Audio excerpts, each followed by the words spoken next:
오늘 우리 여러분하고 함께 나누려는 것은 하나님의 음성 듣기 안에서 성령의 은사에 대한 부분들을 좀 나누도록 하겠습니다. 여러분, 성령의 은사에 대해서 많은 분들이 이미 알고 계실 겁니다. 그렇지만 또 성령의 은사에 대해서 아는 것 같은데도 또 모르시는 분들도 많이 있을 것 같아요. 특별히 저는 주임제교회 모든 성도들이 은사가 아직 나에게 나타나지 않을지라도 은사에 대한 이론을 잘 알고 계시기를 축복합니다. 지식은 굉장히 중요합니다. 내가 그걸 알아야 이해가 돼야 그다음 그것을 내가 사모할 수가 있고요. 그리고 믿음으로 구할 수가 있어요. 그리고 그것들이 나에게 부어졌을 때 이상한 일처럼 여기지 않고 아, 이게 그거구나. 아, 이게 치유의 은사구나. 아, 이게 예언의 은사구나. 이게 방언 통역이구나. 방언이구나 하고 내가 그것들을 믿음으로 받아들일 수 있게 되는 거예요. 근데 우리가 지식이 없으면요, 그런 은사들이 나에게 성령께서 부어주셔도 이게 뭐지? 내가 지금 왜 이런 현상이 나타나지? 뭐 이렇게 내 입에서 왜 이상한 말이 나오지? 하면서 멈춰버리게 된다거나 거부하게 된다거나 그렇게 돼요. 그러면 여러분, 은사를 주셨음에도 불구하고 받지 못하는 일들이 생깁니다. 언제나 하나님이 우리에게 주시는 것, 성령께서 우리에게 주시는 은사는요, 모든 영적인 것들은요, 믿음으로 받는 거예요. 근데 내가 믿음이 준비되어 있지 않으면 그게 내 것이 될 수 없습니다. 이거 나 싫어. 이렇게 하면 여러분 것이 될 수 없어요. 아무리 성령이 부어주셔도 여러분이 거부하면 여러분 것이 될 수 없어요. 근데 여러분이 지식적으로 알고 있으면 아, 이게 그거구나 라고 하는 그 말은 여러분이 그것을 믿는다는 거죠. 믿기 때문에 사모하게 되고 그리고 감사함으로 받게 되는 거예요. 그럼 그렇게 되시기를 축복합니다. 그래서 은사라는 것은 우리가 기본적으로 알아야 될 부분이, 은사 그러면 은혜의 선물이에요.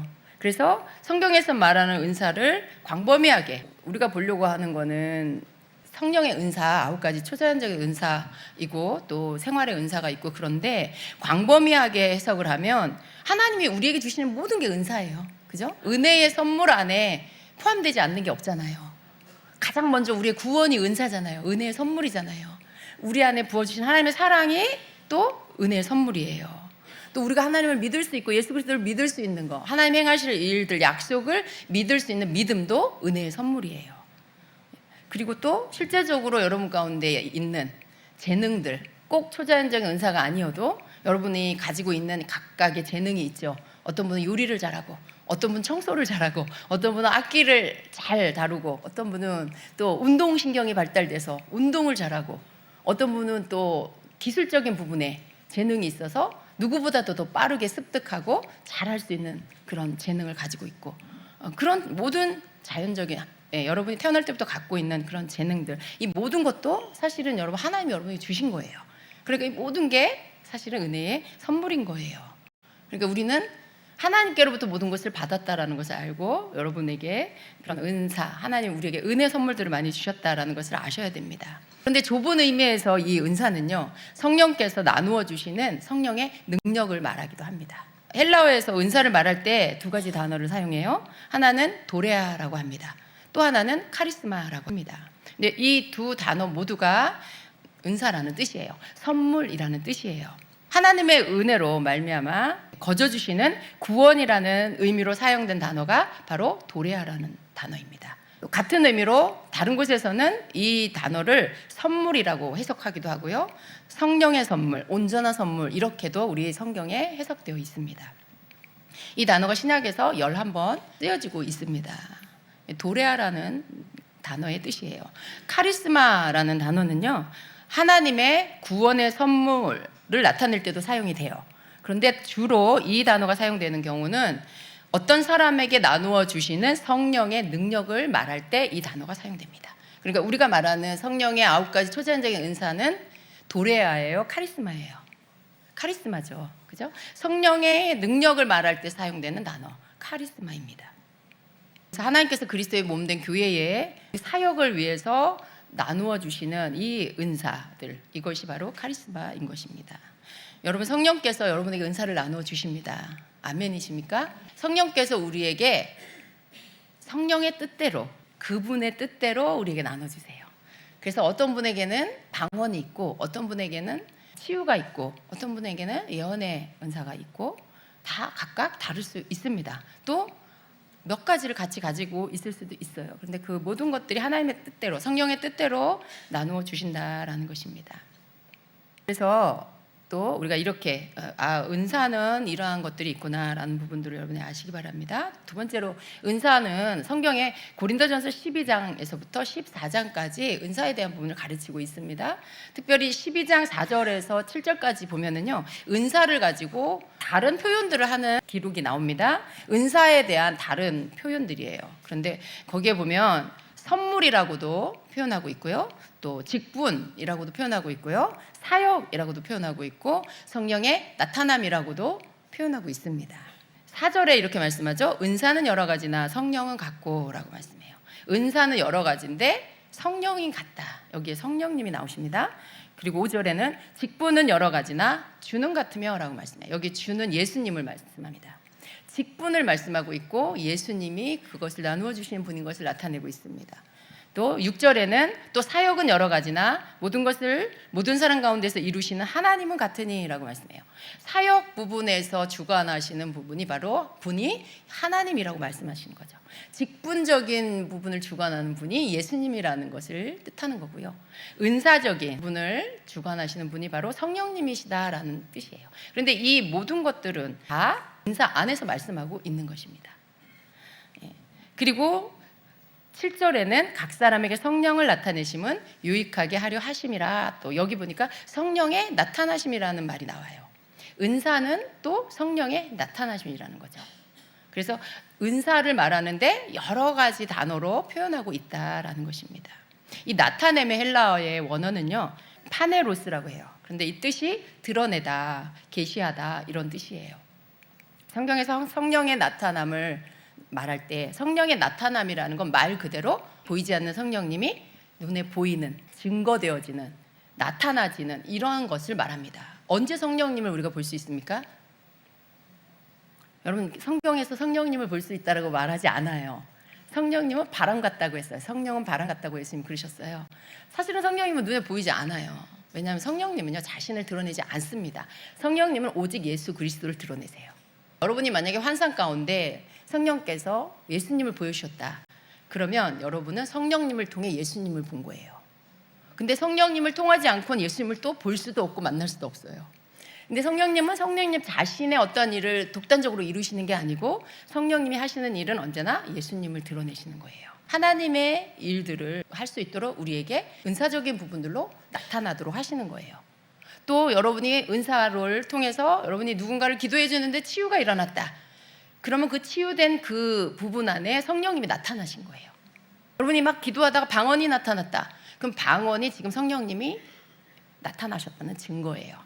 왜냐하면 그런 은사를 통해서 은사적인 부분들이 나타나지는 모습 자체가 성령님이 지금 나타나신, 보여주시는 그런 부분들이기 때문에 그래요. 그분이 지금 일하고 계시는 그런 것을 나타내기 때문에 그렇습니다. 그래서 여러분, 이렇게 성령님의 나타나심은, 나타남이라는 단어의 뜻 자체가 증거한다는 뜻의 증거, 그리고 과시한다, 이렇게 나타내서 보이는 거, 그런 표현입니다. 그래서 성령께서 여러분 가운데 나타나실 때 치유가 일어나면 거기에 지금 성령님이 계시는 거예요. 그죠? 예언이 나타나면 거기 지금 성령님이 계시는 거고요. 여러분, 방언할 때 여러분의 의지로 여러분이 뭘 하고 있는 게 아니라 지금 성령님이 거기 계시는 거예요. 그거예요. 성령님이 나타나시는 거죠. 고린도전서 2장 4절에 내 말과 내 전도함이 설득력 있는 지혜의 말로 하지 아니하고 다만 성령의 나타나심과 능력으로 하여라고 말씀해요. 여러분, 설교를 할 때도 가르침을 할 때에도 그 가운데서 여러분이 깨닫게 되고 또 은혜를 받고 어떤 마음의 감동을 받고 그런다라면 그게 바로 성령의 나타남입니다. 성령님이 거기 계시는 거예요. 성령님이 지금 나타나고 계시는 거예요. 성령님의 능력이 지금 나타나고 있는 거고요. 그렇습니다. 자, 여러분, 우리가 그러면 아까 보니까 은사는 여러 가지나 성령은 같고, 직분은 여러 가지나 주는 같으며, 사역은 여러 가지나 모든 것을 모든 사람 가운데 이루시는 하나님 같다라고 말씀을 읽었는데요. 여기 보면은 은사의 세 가지 영역 가운데 삼위 하나님의 위격이 나옵니다. 그죠? 다 은사적인 부분이에요. 직분도, 은사도, 사역도. 근데 이 부분에 삼위 하나님의 각각의 위격이 나타나고 있는데요. 성령님은요, 그리스도의 사역을 증거하기 위해서 초자연적인 역사를 통해서 나타나는 은사를 주시는 분이에요. 성자 예수님은요, 그분의 몸인 교회를 다스리고 성장시키기 위해서 사역적 은사, 즉 직임, 직분, 현재 교회에 적용하면 직분이라고 할 수 있겠죠. 그 부분들을 나누어 주시는 분이에요. 근데 예수님이 직접 나타나서 나누어 주신 게 아니죠. 예수님께서 그 부분들의 교회를 통하여, 교회 리더십을 통해서 또 그 사람들을 직분을 주게 하고 세워서 일하게 하시고, 근데 그 일을 할 수 있도록 또 그 직분에 맞는 은사를 부어주시는 분이 예수님이시라는 거예요. 그러니까 여러분이 받은 직분이 있다면 그거 누가 주신 거예요? 예수님이 주신 거예요. 그렇습니다. 여러분 자부심을 가지시기 바랍니다. 하다못해 여러분 교회에 여러분 여러 일들이 있잖아요. 팀으로서 일하는 것도 있고, 그러니까 어떤 봉사팀, 뭐 중보기도팀, 찬양팀, 뭐 예배팀, 이런 봉사팀, 뭐 여러 팀이 있는데 그 팀이 일할 수 있도록 직분을 줬잖아요. 그죠? 그 주어진 자기 직분과 위치를 통해서 일을 하는 거예요. 근데 그렇게 세워주시는 분이 바로 예수님이시다라는 것입니다. 성부 하나님은요, 사역, 즉 하나님의 일을 하도록 역사하시는 분이 하나님이세요. 그러니까 은사도 있고 직분도 있는데 그 모든 것들을 통해서 움직여서 역동적으로 움직여서 어떤 일들을 하게끔 할 수 있는 능력을 보여주시는 분이 바로 하나님이십니다. 성부 하나님. 그렇습니다. 사실은 삼위 하나님을 막 이렇게 나눈다는 게 되게 이상한 거예요. 그런데 함께 일하시는데 각각의 역할이 있으시다라는 것들로 여러분 이해하시기를 바랍니다. 우리가 또 알아야 할 부분들이요, 우리가 은사를 사모해요. 그리고 그 은사가 나에게 막 강하게 나타나기를 또 원하죠. 근데 그거 나쁜 건 아니에요. 좋은 것입니다. 왜냐하면 하나님께서 성령님을 통해 우리에게 주시는 성령의 능력이기 때문에 그래요. 그런데 우리가 이 은사적인 부분에 대하여 잘 정리해야 될 부분이 바로 여러분이 갖고 있는 은사적 능력과 그리고 교회 안에서의 권위의 차이가 무엇이냐라는 부분입니다. 은사적 능력과 권위 사이에는요, 굉장히 중요한 차이점이 있어요. 그리스도를 증거하기 위해서 나타나는 이 능력, 이것은 교회를 다스리는 권위. 여러분, 교회를 다스리는 권위가 꼭 은사적인 능력은 아닐 수도 있어요. 교회는 누가 치리하죠? 교회 머리는 예수님인데 교회를 치리하고 이끄는 분은 누구예요? 목사님들이고 사역자들이죠. 그렇다면 강하게 은사적인 능력이 있어야 되겠죠, 그죠? 근데 없을 수도 있어요. 성도에게 예언이 나타나는데 목사님이 예언이 안 나타날 수도 있어요. 성도는 기도하면 치유가 일어나는데 목사님이 기도하면 치유가 나타났다가 안 나타났다가 그럴 수도 있어요. 그러면 누가 더 높은 거예요? 누가 더 위에 있는 거예요? 목사님이죠. 그러니까 이 부분을 말씀드리는 겁니다. 우리는 자칫 은사적인 능력이 나타나면 그 사람을 우러러봐요. 그리고 그 사람을 더 따를 수가 있어요. 근데 여러분, 은사적인 능력이 있기 때문에 하나님이 교회를 치리하는 권위를 그 사람에게 주신 게 아닙니다. 교회를 치리하는 분은 하나님이 주신 권위자예요. 하나님이 세우신, 기름 부어 세우신 주의 종입니다. 그런데 은사적인 능력은 외에 다른 사람들에게 나타날 수 있어요. 목사님들도 있지만 성도들에게도 나타날 수 있어요. 그렇다고 해서 이 성도가 은사적인 능력을 가졌다고 해서 목사가 동등한 위치에 서 있냐, 그 권위를 함께 가지냐, 그렇지 않다라는 것입니다. 근데 많은 경우에 그 부분에 대해서 정리가 안 되는 사람들이 있을 수 있어요. 그래서 은사를 가진 사람이 목사님을 조종한다든가, 그리고 어떤 또 목사님은 또 본인이 그 은사가 없어서 성도가 하는 것을 분별도 안 하고 무조건 따라가고 모든 결정을 그 말에, 그 입에서 나오는 말에 의해서 결정하는, 여러분 그렇게 함으로 인해서 교회가 넘어지는 경우를 많이 봤습니다. 목사님이 자기 자리를 이렇게 내어줌으로 인해 권위의 자리를, 하나님이 주신 권위의 자리를 성도에게 그렇게 은사를 가진 자에게 내어줌으로 인해 교회가 결국은 쓰러지는 것들을 많이 봤습니다. 하나님이 은사적 능력을 교회의 권위자와 함께 동등하게 하시지 않고요, 더더군다나 은사적 능력을 교회의 권위자보다 더 높이 주시지 않았어요. 은사적 능력은요, 교회를 세우고 이끌어가는 하나님이 세우신 권위자와 함께 도우라고 주신 겁니다.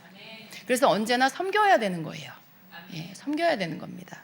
성경에도 보면은요, 어느 누구도 자신에게 주님이 함께 성령이 그때 당시에 하나님의 어떤 예언자로 사용되고 하나님의 어떤 선지자로 사용되는 그러한 종들이 그 시대에 왕을 함부로 하지 않았습니다. 심지어 이방 왕에게도 함부로 하지 않았어요. 예의를 갖췄고요. 섬기는 자의 자리에, 종의 자리에서 깍듯이 왕의 그 모든 것들을 존중하고 그 아래에서 지시받고 일했던 것이죠. 근데 이런 부분들이 여러분 한국교회 안에 이 부분이 질서가 잡혀야 합니다. 교회 가운데 은사가 나타난다고 해서 강력한 어떤 초자연적인 치유가 나타난다고 해서 예언이 나타난다고 해서 그런 사람이 목사님을 이렇게 휘둘면 안 돼요. 목사님한테 이렇게 하세요, 저렇게 하세요. 왜 이렇게 안 했어요? 막 그런 사람도 있다고 하더라고요. 그런 교회도 굉장히 두려운 일이에요. 절대로 하나님이 그렇게 하기를 원하지 않으십니다. 그래서 은사적인 능력이 권위를 능가하거나 압도할 수 없다라는 것들을 아셔야 됩니다. 권위가 은사보다 더 높은 차원에 있기 때문에 그렇습니다. 데살로니가전서 2장 13절에 이런 말씀이 있죠. 이러므로 우리가 하나님께 끊임없이 감사함은 너희가 우리에게 들은 바 하나님의 말씀을 받을 때에 사람의 말로 받지 않고 하나님의 말씀으로 받음이니 진실로 그러하도다. 이 말씀이 또한 너희 믿는 자 가운데서 역사하느니라 라고 말씀해요. 이 말씀은요, 강단에서 선포하는 주의 종이 전하는 하나님의 말씀, 그 말씀을 누구의 말로 받아요? 하나님의 말씀으로 받는다. 그리고 하나님의 말씀으로 받는 것이 마땅하다라는 것이죠. 그리고 그 말씀을 성도가 받아들이고 믿음으로 인해서 그 가운데 역사가 일어난다라고 말씀해요. 이것은 하나님이 주신 교회의 질서인 것입니다. 그리고 시편 105편 15절에도 이렇게 말씀하죠. 이르시기를 나의 기름 부은 자를 손대지 말며 나의 선지자들을 해하지 말라 하셨도다. 우리가 이 말씀을 읽을 때 다윗을 기억해야 합니다. 여러분, 다윗은 정당했어요. 자기가 잘못한 게 없었죠. 그런데 사울의 시기 질투로 인해서 사울 왕이 다윗을 죽이려고 할 때 자신의 목숨을 해야 하는 그 사람이 하나님이 기름 부어 세운 왕이기 때문에 그를 죽일 수도 있었지만 죽이지 않았어요. 그의 옷자락을 조금 벤 것 때문에 마음에 굉장히 찔려했고, 그리고 자기가 잘못했다라고 말하는 그 다윗의 마음을 우리가 기억해야 합니다. 어떻게 보면 당연히 죽일 수도 있잖아요. 그런데 그렇게 하지 않은 이유는 그가 기름 부음 받은 하나님의 종이기 때문에 그랬다는 거죠. 모든 부분에서 인격적인 부분이나 또 여러 부분에서 보면 어떻게 다윗이 사울을 그렇게 인정할 수가 있겠어요? 여러분, 인정할 수 있을까요? 오늘날은 그런 게 다 무너져 있죠. 그런 잘못을 안 해도 그냥 다 무너뜨리는 이 시대가 참 슬픈 시대입니다. 그런데 성경이 우리에게 가르치는 것은요, 변함이 없는 거예요. 그때나 지금이나 앞으로의 모든 시대에도 동일합니다. 근데 우리는 하나님의 말씀을 따르는 그런 마음을 우리가 가져야 되겠습니다. 자, 그래서 고린도전서 12장은요, 성령의 나타나심의 역할을 강조해요. 성령의 은사가 뭐고 그 은사가 무엇을 하고 이런 부분들을 말씀하고 있어요. 또 고린도전서 13장은 은사 가진 자가 은사보다 더 귀하게 여겨야 될 것, 더 추구해야 될 게 뭐냐면 사랑이라고 말씀하고 있는 거예요. 우리가 잘 알고 있는 사랑장은 단지 사랑에 대한 가르침이 아니라 은사보다 사랑을 더 추구해야 한다라는 그것을 가르치기 위해서 고린도전서 12장, 14장 사이에 넣어놓은 것입니다. 그래서 은사와 연관된 것입니다. 그리고 14장은요, 그 은사가 사용되어야 하는 기본 규칙을 가르쳐주고 있어요. 모든 것이 적당하게 질서를 따라서 사용이 되어져야 한다라고 말씀하고 있습니다. 은사가 아무리 뛰어나도요, 적당하게 해야 된다는 거죠.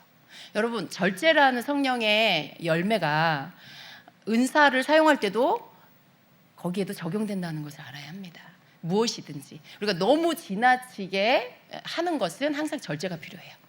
좋은 것도 절제가 필요하죠. 은사는 좋은 거지만 은사를 너무 지나치게 사용할 때 거기에는 적당하게 질서를 따라서 적당하게 하라 말씀, 즉 절제하라라는 그런 말씀인 것입니다. 여러분, 이럴 때도 있잖아요. 예배하다가 기도하다가 개인적으로는 성령님이 너무 강하게 임해가지고 모두가 막 함께 예배한 시간에 예를 들어 막 어떤 현상들이 나타났어요. 근데 그 부분에 대해서 너무 과하게 막 할 수 있죠. 그럴 때도 조금 절제가 필요해요.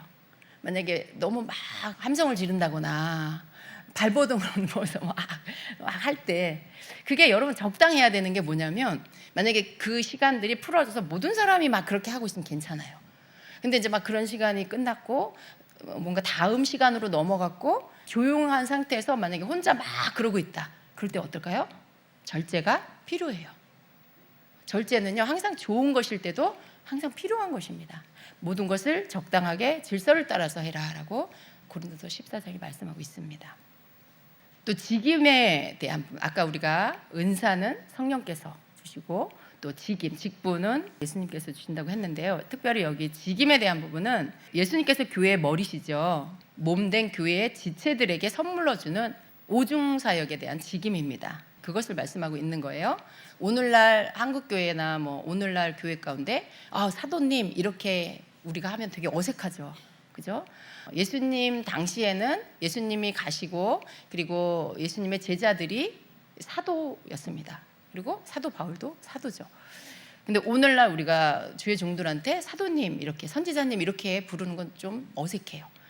근데 여러분, 사도적인 어떤 권위와 그런 역할은 여전히 있습니다. 그 기름 부음은 여전히 있고요. 선지자적인 역할과 그 기름 부음도 여전히 있고요. 그래서 여기 에베소서에서 말씀하고 있는 오중직임이 오늘날도 그 기능적인 부분들이 여전히 있다라는 것을 믿으시기 바랍니다.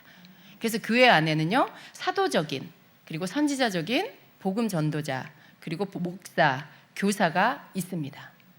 그런 역할을 하는 그 기름 부음을 가진 그런 사람들이 있다라는 것입니다.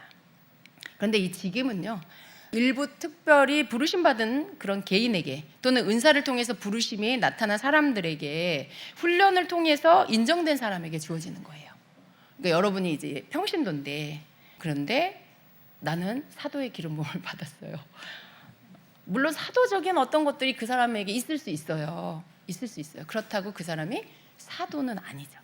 그러니까 사도라는 것은, 여기에 나오는 오중직임이라는 것은 그 사람이 어떤 과정을 거치고 오랜 시간 훈련을 통해서 세움을 받아서 공식적으로 안수하여 세워진 사람을 말합니다.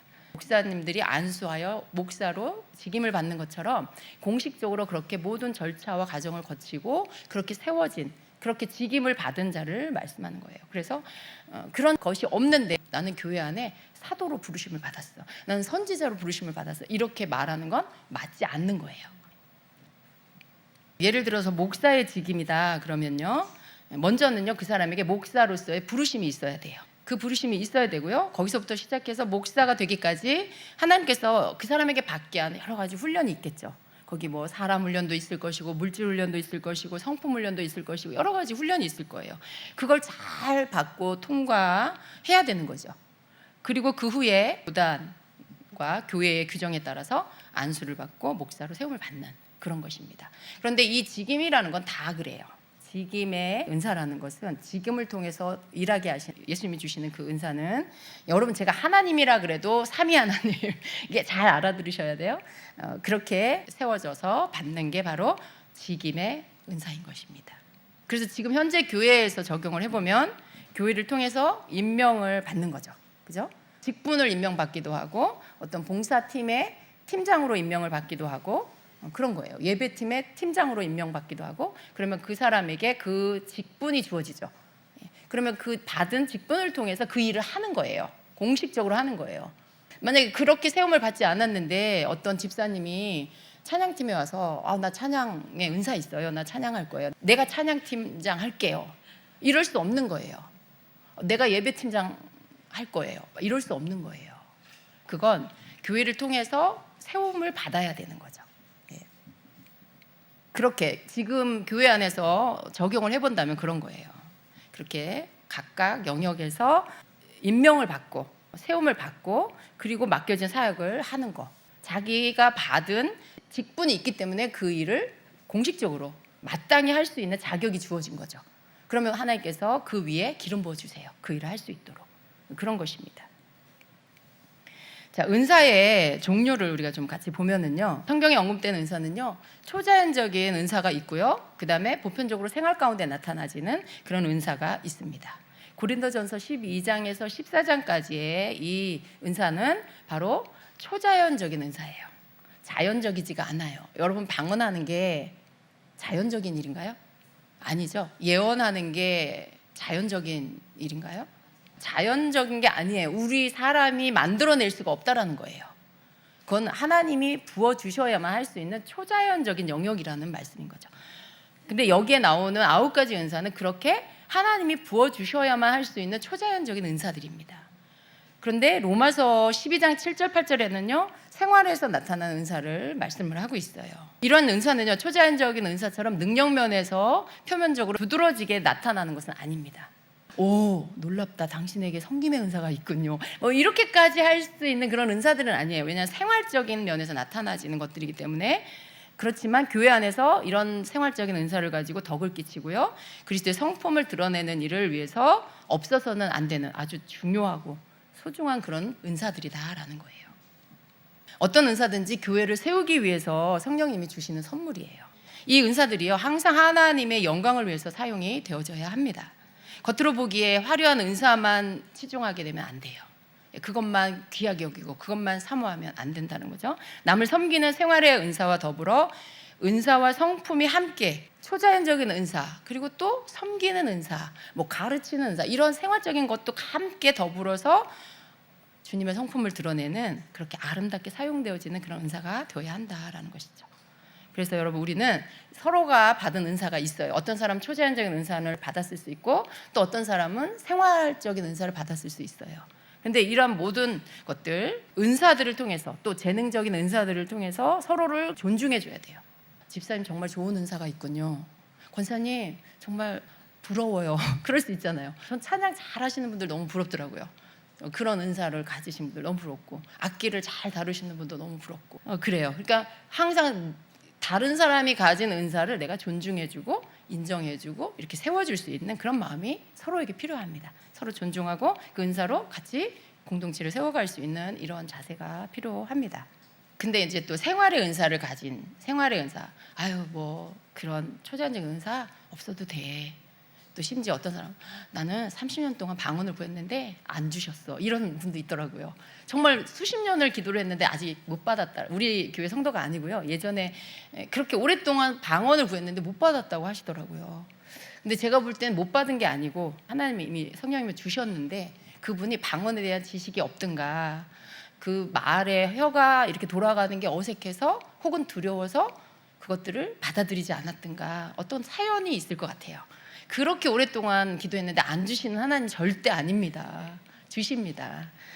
그런데 여러분, 그러다 보면은 그런 은사에 대해서 문을 닫아버릴 수가 있어요. 구해도 안 주셔, 없는 사람만 받아, 이렇게 하면서 그걸 터부시해서도 안 된다는 것이죠. 초자연적인 은사도 터부시하면 안 돼요. 만약에 우리가 그것들을 또 무시하고 생활적인 은사만 인정하고 그것만 높인다라면 교회 안에 무슨 일이 일어나냐면 하나님의 능력이 안 나타나요. 교회 안에 섬기는 은사로는 치유가 안 일어나요. 교회 안에 가르치는 은사로는 예언을 할 수가 없어요. 그런 걸로 방언이 나타나지는 않아요. 방언 통역이 나타나지도 않아요. 믿음의 기적들이 일어나지 않아요. 근데 이런 초자연적인 은사가 교회에 풀어지면요, 역동적인 하나님의 능력이 나타나는 일들이 있게 되는 거죠. 그래서 교회에는요, 이 두 종류의 은사들이 다 있어야 되는 거예요. 다 존중하고 다 사모해야 한다라는 것입니다. 성령의 9가지 초자연적인 은사들을 보면 지혜의 말씀의 은사가 있지요. 지식의 말씀의 은사가 있습니다. 믿음의 은사가 있고요. 병 고치는 은사가 있고, 능력 행함의 은사가 있습니다. 예언의 은사가 있고, 영들 분별함의 은사가 있고, 방언의 은사가 있고, 방언 통역의 은사가 있습니다. 다 사모되어 있죠, 여러분. 정말 귀한 은사들이에요. 근데 생활의 은사들에 보면은 로마서 12장 4절에서 8절 같이 우리가 한번 좀 읽어볼게요. 우리가 한 몸에 많은 지체를 가졌으나 모든 지체가 같은 기능을 가진 것이 아니니 이와 같이 우리 많은 사람이 그리스도 안에서 한 몸이 되어 서로 지체가 되었느니라. 우리에게 주신 은혜대로 받은 은사가 각각 다르니 혹 예언이면 믿음의 분수대로, 혹 섬기는 일이면 섬기는 일로, 혹 가르치는 자면 가르치는 일로, 혹 위로하는 자면 위로하는 일로, 구제하는 자는 성실함으로, 다스리는 자는 부지런함으로, 긍휼을 베푸는 자는 즐거움으로 할 것이라 라고 말씀해요. 여기 생활적인 은사가 섬기는 은사, 가르치는 은사, 위로하는 은사, 구제하는 은사, 다스리는 은사, 긍휼을 베푸는 은사가 있습니다. 물론 이 외에도 성경에서 언급하지 않는 부분들이 우리의 실제 생활 가운데 가진 자들이 많이 있어요. 굉장히 그 분야에 탁월하게 내가 잘한다라고 하면 그거는 이미 그 사람에게는 은사로 있는 것입니다. 은사는 뭐예요? 은혜의 선물이기 때문에 하나님이 그 사람에게 그 특별한 재능, 그 능력을 그 사람에게 주신 거죠. 남들은 너무 어려운데 나는 그거 하는 게 너무 쉬워. 남들은 그거 재미없어 하는데 나는 좀 힘들어도 그게 너무 재밌어. 그러면 그 사람은 그게 은사인 거예요. 너무 쉽게 할 수 있는 것들로 장착이 되어 있는 거죠. 그래서 여러분, 생활의 은사는요, 누구나 할 수 있는 일이고 또 해야 할 일이지만 특별히 은사를 받은 사람은요, 받지 않은 사람들보다 더 적극적이에요. 그러한 일을 할 때 기쁨이 있어요. 즐거움을 느껴요. 은사가 있다는 증거예요. 이러한 은사가 없는 사람은요, 일시적으로 그 일을 할 수는 있지만 지속적으로는 못해요. 하기가 싫고요, 힘들고요. 그러면 그 사람은 그게 은사가 아닌 거예요. 반면에 은사를 받은 사람은요, 평생 해도 싫어지지 않는 거. 그러면 그것이 그 사람의 은사라는 것이죠. 그런 게 있습니까, 여러분? 그런 게 있으실 거예요, 여러분이. 어떤 경우에는요, 여러분, 그게 늘 그래 왔기 때문에 자신은 잘 모를 수도 있어요. 근데 다른 사람이 오히려 그것들을 컨펌해 줘갖고, 나는 그거 못하는데 이거 왜 이렇게 잘해요? 라든가, 이거 다 잘할 수 있는 거 아니에요? 이제 이러는 거죠. 그러는 거예요. 근데 그것은 그 사람에게만 있는 은사인 것이죠. 자, 섬기는 은사를 보면은 하나님의 일과 관련해서 필요한 일을 찾아내어 봉사하고 어떤 목표를 달성하기 위해서 필요한 것을 채워주고 물질적으로나 혹은 자신을 헌신해서 봉사하는 것을 말하는 거예요. 그런 일들을 즐거이 하는 것, 그런 일을 하는 게 늘 즐겁고 또 안 하면 마음에 부담감이 오고 내 일인 것 같고 내가 해야 할 일인 것 같고 막 이런 거. 그러면 그 사람은 섬기는 은사가 있는 거예요. 섬기는 은사가 없는 사람은 어떨까요? 눈에도 안 들어와. 눈에도 안 들어오고 생각도 없고 마음에 하고 싶지도 않아. 근데 물론 그러면 안 되죠. 섬기는 은사 있는 분이 다 하세요. 이러면 안 되겠죠, 그죠? 교회에서 섬기는 여러 가지 이런 많은 영역에서 필요한데 내가 은사가 없어도 정말 좀 어느 부분은 또 같이 감당해야 하는 것입니다. 돌아가면서 할 수도 있고요. 그런 거예요. 내가 어떤 날을 할 수도 있고요. 그렇습니다. 또 가르치는 은사는요, 딱 한마디로 말하면 그런 거예요. 잘 가르치는 사람, 잘 가르치는 거, 이게 가르치는 은사예요. 알기 쉽게, 이해가 잘 되게 잘 가르치는 그런 것을 말합니다. 가르치는 일은 교회만 국한되어 있는 게 아니죠. 사회 모든 영역에 가르침이 있어요. 어떤 영역이든지 잘 가르친다면 그 사람은 가르치는 은사가 있는 것입니다. 이상하게 선생님이 말씀하면 되게 머리에 쏙쏙 들어와요. 이러면 그 선생님은 잘 가르치는 거예요. 가르치는 은사가 있는 거죠. 근데 특별히 교회의 지도자들에게는 가르침의 은사가 꼭 필요하죠. 그죠? 여기서 말하는데 여러분이 무슨 말인지 도대체 모르겠고 이해가 안 되고 이러면 어떻게 해요? 그죠? 목회자들은 꼭 가르침의 은사가 있어야 합니다. 그래서 성도들이 잘 이해하고 귀에 쏙쏙 들어오고 잘 따라올 수 있게 그렇게 가르쳐야 하는 것입니다. 세 번째는 위로하는 은사인데요. 이 은사는요, 도움이 필요한 성도들에게 그들을 위로하고 그들을 권면하고 격려해 주는 일을 아주 잘하는 사람, 그런 사람이 있잖아요. 특별히 힘든 사람을 잘 권면해주고 그 사람하고 대화를 하고 나면 회복이 돼. 힘들었고 막 절망이었는데 소망이 생기고 회복이 돼. 그러면 그 사람은 위로하는 은사가 있는 거예요. 이러한 은사가 있는 사람은요, 사람들이 위로를 받고 힘을 얻고 안위를 받는 것을 느끼게 됩니다. 자, 구제하는 은사는, 구제는 물질로 해야 되겠죠.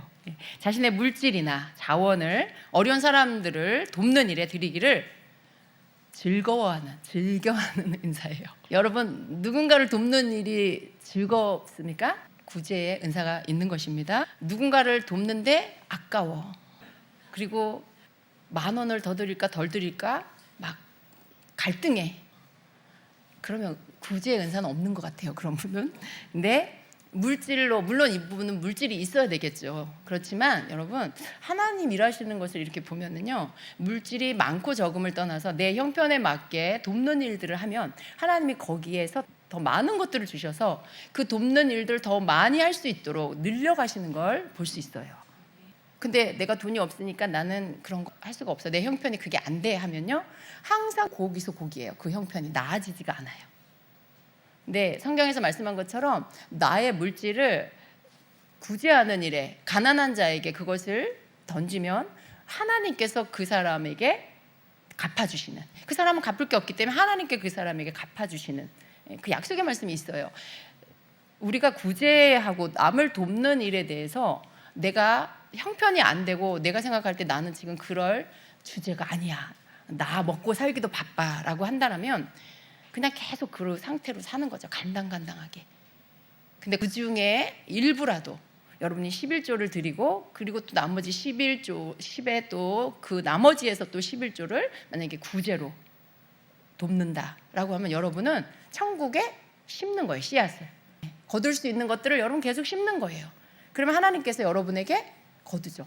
여러분 씨앗을 하나 심어서 하나 거두는 거 못 봤죠?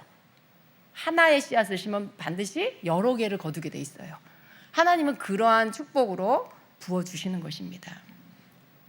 이 구제의 은사는요, 그렇게 사람들을 돕는 일, 물질이나 자기 자원으로 다른 사람을 즐거이 돕는 그런 은사입니다. 우리 모두가 해야 하는 일이지만요, 우리 중에 어떤 사람들은 이 구제를 위해서 더 많이 마음을 쓰고 자신의 것을 내어드리는 이들이 있어요. 은사적인 부분에 구제의 은사를 가지고 있는 것이죠. 구제하는 일을 꾸준히 해야 하는 일이에요. 여러분, 컴패션에서 가난한 아동 한 명을 매달 지원하는 그런 것들을 하잖아요. 후원하는.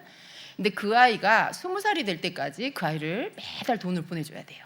그게 그 아이의 한 달 생활비예요. 공부하고 먹고 그리고 필요한 것들을 살 수 있는 돈이에요. 물론 우리나라 수준으로 치면 굉장히 적은 돈이죠. 근데 그 아이한테는 그게 자기 생활이에요. 근데 그걸 그 아이 한 명을 맡아서 그 아이가 20살이 될 때까지, 지금 그 아이가 예를 들어 5살인데 20살이 될 때까지 매달 그걸 멈추지 않고 해야 돼요. 그 구제를. 이 구제하는 일을 성경에서는 성실함으로 해라 라고 말씀하신 이유가, 성실함으로, 내가 때로 어려울 수도 있잖아요. 그런데도 계속 해야 하는 거죠. 만약에 이런 거죠. 그 아이에 대해서 지원을 하다가 내가 실직을 하게 될 수 있잖아요. 중간에 그 아이가 뭐 10살이 됐는데 내 형편이 안 좋아질 수도 있잖아요. 잠시 동안. 나 그러면 이거 못 보내. 이러면 이제 어떻게 되는 거예요? 이 아이의 생활이 끊어지는 거예요. 생활비가. 근데 그때도 하나님 이 아이를 계속해서 지원할 수 있게 해주세요. 그렇게 할 때 하나님은요, 그렇게 할 수 있게 또 해주세요.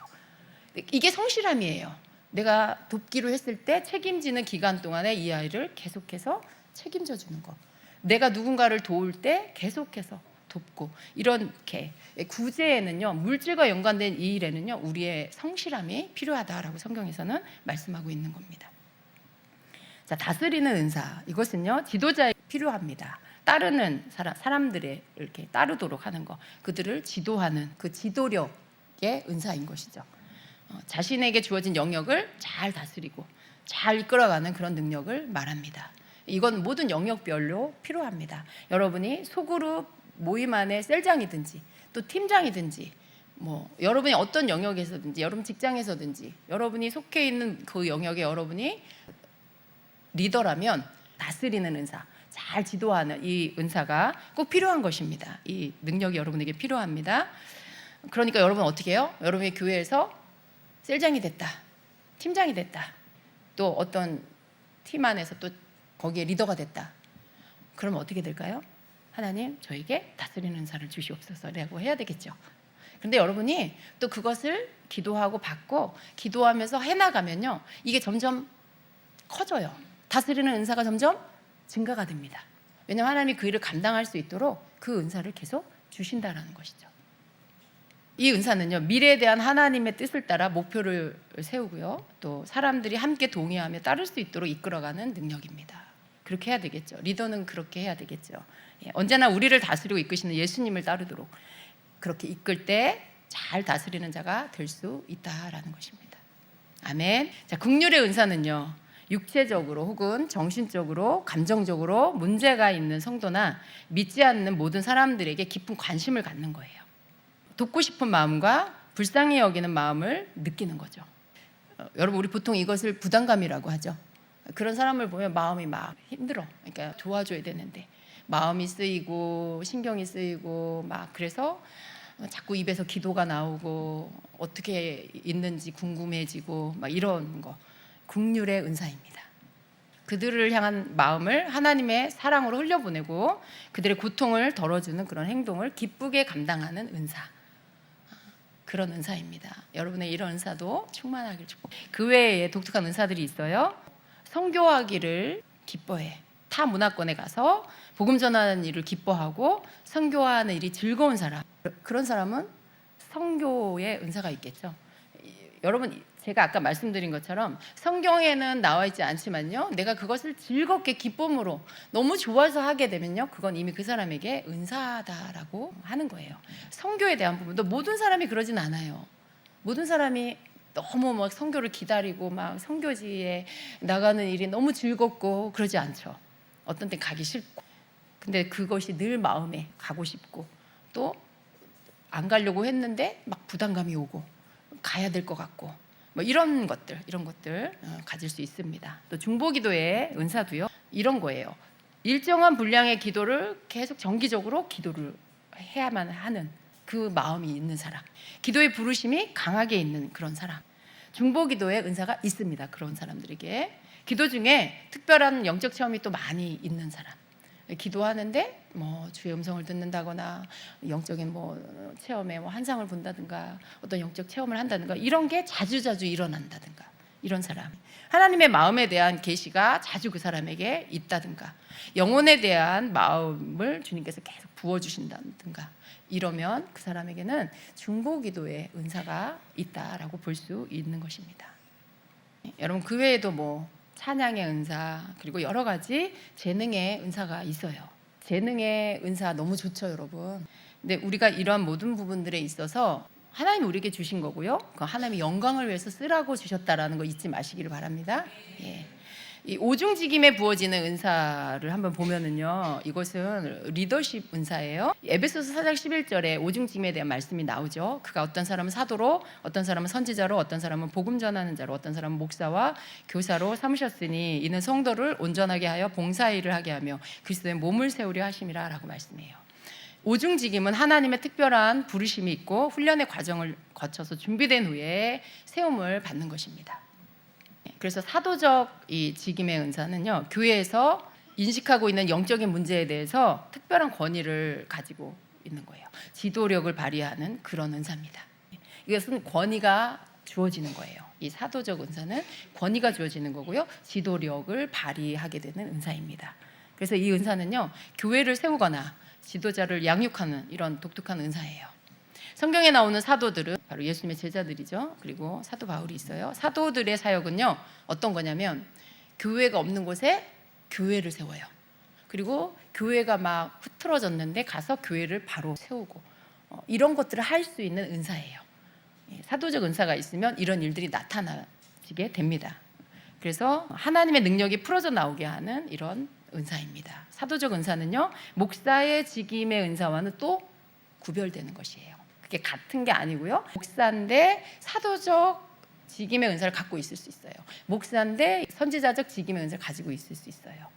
교사도 마찬가지고요, 그렇게 중복되어져서 가지고 있을 수 있습니다. 선지자적 직임의 은사는요, 사도를 도와서 교회의 비전과 방향을 제시해주는 그런 은사예요. 예언의 은사와 그 밖에 여러 성령의 은사를 잘 사용해서 성도들의 문제나 그들을 향한 하나님의 뜻을 알게 해주고 깨우쳐주는 은사를 말합니다. 자, 복음 전도자의 은사는요, 특별히 믿지 않는 사람들에게 복음을 전하고 사람들이 예수님께 돌아오게 하는 능력. 이거 우리 여러분 전도 모든 사람이 다 해야 되잖아요. 근데 특별히 은사가 있는 사람은요, 능력으로 그게 나타나요. 여러분, 예전에 우리 그런 얘기 들었잖아요. 어떤 교회의 전도왕, 그 사람은 1년에 막 수백 명을 전도하고 수십 명을 전도하고, 그 사람이 얘기만 하면 다 예수님 믿어. 은사예요. 전도의, 복음 전도자의 은사가 있는 것입니다. 그런 거죠. 교회 안에서 전도의 은사가 있는 사람은요, 남들보다 전도도 더 열심히 잘하고요, 전도하기를 즐거워하고 기뻐하고요, 또 그 사람이 복음을 전하면 결신자들이 많이 교회로 오게 되는 이러한 모습들이 나타나게 되어집니다. 자, 목사의 직임의 은사는요, 모든 목회를 하는 주의 종을 목사라는 직임으로 호칭을 하고 있죠. 그죠? 교회에 목사님들이 계십니다. 그러나 은사적인 측면에서 목사의 직임을 더 잘하는 목사님들이 있어요. 목양의 일을 잘하는 목회자가 있다라는 거죠. 그렇죠, 여러분? 어떤 목사님은 정말 양을 잘 케어하고 양을 잘 돌보는 목자처럼 그렇게 목사의 일을 잘하는 목회자가 있잖아요. 근데 또 모든 목사님이 또 다 그렇지는 않아요. 그러니까 호칭은 다 목사님인데요. 특별히 목사의 직임의 은사를 가진 그런 목사님들이 있다라는 거죠. 진짜 목사겠죠, 그죠? 목사는요, 목양을 잘하면 돼요. 목사의 은사를 가지고 목사로서의 해야 할 일을 잘하면 되는 거예요. 그래서 목사는 양을 치는 목자를 의미해요. 양을 돌보고 지키는 목자처럼 예수님의 양인 성도들을 잘 돌보고 양육해서 성장시키는 일을 잘 감당하는 것이 바로 목사의 은사입니다. 목사의 직임의 은사입니다. 교사의 직임의 은사, 이것은 여러분 우리 교회 교사들이 많이 있잖아요. 유치부, 어린이부, 청소년부 이렇게 교사들이 있어요. 이 교사는 단지 우리가 뭐 학교 선생님들도 있고 그래요. 근데 우리가 말하는 그런 일반적인 그냥 교사라고 호칭하는 그런 모든 분들도 물론 교사예요.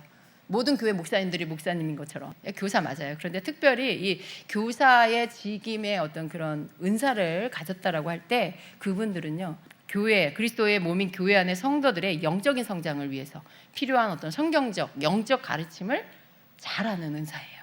그런 부분들을 잘 가르치는 그런 영적인 거, 성경적인 가르침도 굉장히 탁월하게 잘한다. 그러면 그게 은사로 갖고 있는 그런 분이라는 것입니다. 그렇습니다, 여러분. 이렇게 은사는 이런 것들이에요. 은사적인 부분들의 것들을 여러분이 잘 이해하시기를 바랍니다. 많은 사람들이 자신에게 주어진 은사를 알지 못하는 경우들이 많이 있어요. 모든 포괄적인 은사 부분에서 은사가 없는 그리스도인은 없어요. 그러니까 초자연적인 은사나 생활적인 은사나 뭐 또 더 나가서 직임의 은사나 이런 모든 부분에 각자에게 주님은 어떤 은사든지 주셨다라는 것이죠. 하나님은. 근데 은사가 여러분에게 있다라면 그것을 사용해야 되는 거예요. 그것을 하나님의 영광을 돌리는 일에 사용을 해야 한다라는 것입니다. 은사가 있는데도 사용을 하지 않는 것은 지금 뭔가 잘 못하고 있는 그런 부분들인 것입니다. 그래서 내게 주어진 은사를 잘 개발해가는 열심이 여러분에게 있어야 한다라는 것이죠. 은사는요, 내가 잘 알지 못하는 경우들이 많이 있어요. 아까 말씀드린 것처럼 어떤 사람이 노래를 잘 부르는 재능이 있어서 그러면 이것이 찬양의 은사하고 연결이 되겠죠. 어떤 사람은 전도를 잘하는 은사가 있는데 만난 사람에게 몇 마디 하지 않아도 전도가 쉽게 되어진다. 이렇게 연결이 되겠죠. 이처럼 은사가 있는 사람은요, 그 일을 즐겁게 쉽게 자꾸 하고 싶어지게 되는 거, 그렇게 은사를 확인할 수가 있어요. 오늘도 여러분이 들으면서 아, 나에게 이런 은사가 있구나라고 확인된 것들이 있을 것 같아요. 근데 나 그거 은사인지 몰랐는데 이렇게 생각되어지는 부분들도 여러분에게 있을 겁니다. 그래서 자신에게 어떤 분야에 두드러진 능력이나 재능이 있으면요, 여러분에게 어떤 게 생기냐면 거기에 대한 관심이 일어나요. 그리고 열정이 생겨요. 아, 나 이거 하고 싶다. 발견되기도 해요. 여러분 속에 있는 은사들이 발견되기도 해요. 그게 너무 재밌고 관심이 가고 하고 싶어지고, 그러면 그게 여러분 안에 숨어있는 은사일 확률이 아주 많습니다. 현실적으로 여러 가지 제약이 있다면 여러분 그 능력이 잠재되어 있어요. 그냥 개발되지 않고 그냥 있을 수 있어요. 자신이 어떤 은사가 있는지 두드러지게 나타날 때까지 나는 모를 수도 있다라는 거예요. 정말 중년이 돼서 발견될 수도 있어요. 중년이 돼서. 그렇지만 일반적으로 은사는 점차적으로 늦게라도 나타나게 되어 있다라는 것입니다. 그리고 또 은사는요, 다른 사람이 알아요. 본인은 미처 지각하지 못하고 있어도 주변의 다른 사람들이 내가 가진 은사를 발견하기도 해요. 왜냐하면 나는 없는데 이 사람한테는 나타나. 나는 싫은데 이 사람은 좋아해. 나는 못하는데 이 사람은 잘해. 그렇게 해서 다른 사람을 통해서 은사가 발견되기도 해요. 오히려 나 자신보다는 옆에 있는 사람이 더 잘 알 수도 있다라는 거예요. 왜냐하면 나는 그냥 그걸 대수롭게 생각하지 않기 때문에. 그래서 다른 사람 눈에 은사가 보여져서 여러분이 그렇게 해서 알게 될 수도 있다라는 것입니다. 어떤 사람은요, 전임 사역자로 부름을 받았다고 할 때 바로 이 사람이 전임 사역자가 되는 그런 사람은 사실은 없어요. 하나님이 내가 너를 전임 사역자로 사용하겠다 하고 부르셨다라고 할 때 이 사람이 그렇게 부름을 받았으니까 어떻게 해요? 그 다음날 뛰쳐나가서 내가 교회 어느 가까운 교회에 가서 내가 어젯밤 기도하는데 하나님이 나를 전임 사역자로 부르셨어요. 나를 전임 사역자로 써주세요. 이렇게 할 수 없어요. 미친 사람이에요. 그렇게 하면 교회에서 그 사람을 보고 정신이 이상하다라고 말할 거예요. 그렇게 할 수 없다는 거예요. 내가 부름을 받았다고 해서 바로 전임 사역자가 되는 사람은 없어요. 나름대로의 오랜 준비와 그 훈련의 과정을 거친 후에 하나님의 때에 사역자로 세워지는 것이죠. 은사 개발도 마찬가지라는 거예요. 성령의 은사가도 그리고 재능의 은사도 그렇고요. 오랜 세월을 거쳐서 다듬어지고 또 그것이 아름답게 드러나게 될 때 그때 그것이 사용되어지는 것이죠. 교만하지 않고 하나님의 영광만을 위해서 겸손하게 사용할 준비가 될 때 그것을 하나님은 당연히 그 은사 주신 은사들을 그 사람을 통해서 쓰시게 될 겁니다. 교만함으로 잘못 사용하는 것하고 내가 시행착오를 행하는 것하고는 다른 거예요. 시행착오는 누구나 할 수 있어요. 실수할 수 있고요. 아직 익숙하지 않으면 훈련 과정에서 그렇게 할 수 있어요. 그런데 교만함으로 잘못 사용하는 것과는 전혀 다른 거라는 것을 아셔야 됩니다. 자신의 은사가 무엇인지 모를 때 교회에서 뭘 해야 될까요? 내 은사가 뭔지 알 수도 있고 모를 수도 있어요. 그러나 두 가지 경우에 다 해당되는 것 같아요. 그럴 때 먼저 해야 될 건 뭐냐면 교회에서 성도로서 해야 할 이 기본적인 의무에 여러분이 충실하다 보면요 자연스럽게 여러분이 받은 은사가 나타나지게 돼요. 그게 발견되게 돼요. 여러분 자신이 몰라도 주변 사람을 통해서 알든지 목사님들을 통해서 알게 되든지 그렇게 나타나서 알게 됩니다. 은사가 주어졌다고 해서 처음부터 아주 강력하게 아주 완벽하게 그렇게 은사를 내가 사용할 수는 없습니다. 능력은요 하나님 주신 은사는 점진적으로 더 개발되고 더 발전하고 그리고 그 기름 부음이 더 증가하게 됩니다. 그러니까 은사가 나타났어. 나 이 은사 있구나. 나 이 은사를 써야지. 집사님 내가 예언해 줄까요? 집사님 내가 치유기도 해줄까요? 너무 그렇게 하지 말라는 거예요. 여러분. 여러분이 그냥 가만히 자기 일을 하고 있어도 때가 되면 여러분 안의 은사는 다 나타나게 되어 있고요. 그러면 누군가가 도움을 얻기를 구하게 되고요. 또 교회적으로도 여러분 그런 부분들에 대하여 하나님이 알게 해주셔서 사용하도록 그렇게 하실 때가 온다라는 것입니다. 그렇습니다. 이제 은사가 성숙하는 기간은요 좀 긴 시간이 필요합니다. 우리가 성경을 볼 때요 꼭 결말만 보면 안 돼요. 결말만 보면 마음이 조급해집니다. 그리고 나도 이렇게 되겠구나 이렇게 먼저 그 생각부터 해요. 근데 그거 먼저 보지 마시고요. 그 사람이 어느 기간 동안 하나님의 훈련을 받았나를 보셔야 돼요. 요셉이 하나님이 꿈꾸는 자로 부르셨고 요셉이 애굽의 총리가 되도록 하나님 부르셨는데 그 결과만 보지 마시고요. 그 받은 과정의 훈련의 기간을 한번 생각해 보세요. 아브라함이 믿음의 조상으로 세움을 받는데 그 아들 이삭을 주시어서 이제 그렇게 하나님이 훈련해 가실 때 그 기간이 얼마였어요?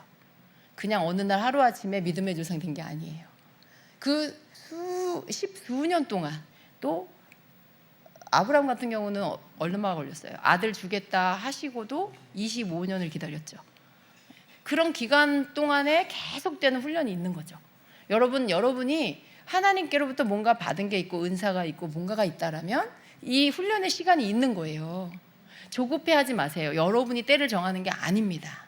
하나님께서 그 시간에 하나님이 하실 일들을 하세요. 여러분은 뭘 해야 되냐면 하나님 말씀에 순종하세요. 하나님이 여러분이 시키는 사람 훈련, 물질 훈련, 성품 훈련 이런 거 잘 받고 계셔야 돼요. 내가 어떤 사람인데 하나님이 나 부르셨는데 하나님이 나를 이렇게 쓰실 건데 왜 나를 이렇게 대접해? 이렇게 하면 안 돼요. 그러니까 너네가 나 누군지 알아? 이런 식의 태도는 하나님은요 그 사람 부르셨는지 모르겠어요. 그 사람 잘못 들었을 수도 있어요. 안 쓰십니다. 절대로.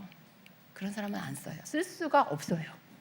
자기가 죽은 사람을 하나님이 쓰세요. 자기가 내려진 사람, 없어진 사람을 씁니다. 자기 부인이 되는 사람을 하나님이 쓰시는 거예요. 그래서 여러분 그렇게 잘 이해하시기 바랍니다. 그렇지만 여러분 은사 또 사모하세요. 그렇지만 우리는 하나님의 얼굴도 구하고 하나님의 능력도 구하고 그렇게 두 가지 모두를 사모하는 자가 돼야 돼요. 우리의 은사가, 여러분이 받은 은사, 여러분이 또 받을 은사가 진짜 은사가 되려면 하나님과 친밀한 사람이 돼야 돼요. 그러면 하나님의 얼굴을 구하는 게 같이 있어야만 됩니다. 여러분, 하나님의 얼굴을 구한다는 거, 하나님, 나 하나님 보고 싶어요. 주님과 함께 하고 싶어요. 주님, 저를 만나주세요. 늘 그 주님 자신을 사모해야 돼요. 주님, 나에게 은사 주세요. 능력 주세요. 돈 주세요. 나 이거 우리 가족 누구 잘 되게 해주세요. 거기 하나님 얼굴 구하는 거 있어요? 하나님의 얼굴을 구한다는 건 하나님 자신을 구하는 거예요. 그냥 하나님 자신을 만나고 싶고, 하나님 마음을 받고 싶고, 하나님을 더 알고 싶고, 하나님 보고 싶고, 그게 하나님 얼굴을 구하는 거예요. 그런데 그것을 우리가 구해야 되는 거죠. 근데 하나님의 능력을 구한다, 하나님의 손을 구한다라는 건 하나님의 능력들, 초자연적인 은사들, 이런 부분들도 우리가 또 주시옵소서 구해야 되는 거죠.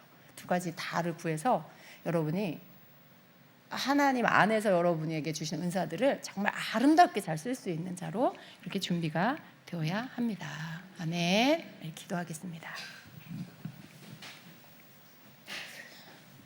여러분이 받은 은사를 한번 생각해 보세요. 그리고 감사하세요. 그리고 그것이 증가되게 해달라고 구하세요. 더욱 기름 부어달라고요. 하나님의 영광을 위해서 이것을 즐거이 쓸 수 있는 자가 되게 해달라고 그렇게 기도하시기 바랍니다. 특별히 여러분, 나하고 너무 동떨어진 은사를 너무 애써서 구하지 않으셨으면 좋겠어요. 물론 구하는 건 잘못은 아니에요. 근데 제가 이렇게 보니까요, 은사는요, 그 사람의 어떤 기질과 연관이 많이 되어 있는 것 같아요.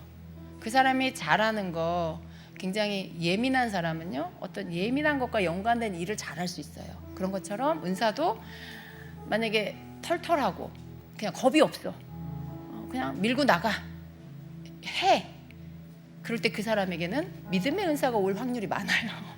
하나님이 그쪽으로 쓰실 수 있어요. 쉽게 능력 행함이라든가 이런 걸 쓰시기에 너무 잘 준비되어 있는 사람이에요. 근데 되게 예민해, 막 굉장히 아주 세심해, 그런 사람은 예언의 은사를 쓸 확률이 많아요. 그렇게 기질과 같이 가는 경우들을 보게 돼요. 그러니까 여러분, 내가 너무 그쪽하고 동떨어져 있다, 난 되게 둔감하다, 너무 애써서 예언을 구하지 않으셨으면 좋겠어요. 그냥 여러분 속에 주신 부분을 잘할 수 있는 은사를 구하세요. 막 담대하다 그러면 믿음의 은사를 구하세요. 능력형의 은사를 구하시고, 치유의 은사를 구하시고, 그러시기 바랍니다. 나한테 맞는 은사가 있구나, 이 부분을 아는 것도 좀 여러분한테 지혜롭게 구할 수 있는 방법입니다. 같이 오늘 기도할 때에 여러분 좀 더 아주 효율적인 기도를 하시기 바랍니다. 좀 더 여러분에게 그것들이 확실하게 임할 수 있도록 구하시고, 여러분에게 있는 은사, 기도의 은사라든가 긍휼의 은사라든가 이런 부분도 감사함으로 주님 더 잘할 수 있게 해달라고 기도하시기 바랍니다. 함께 우리 주여 한번 하고 기도하겠습니다. 주여.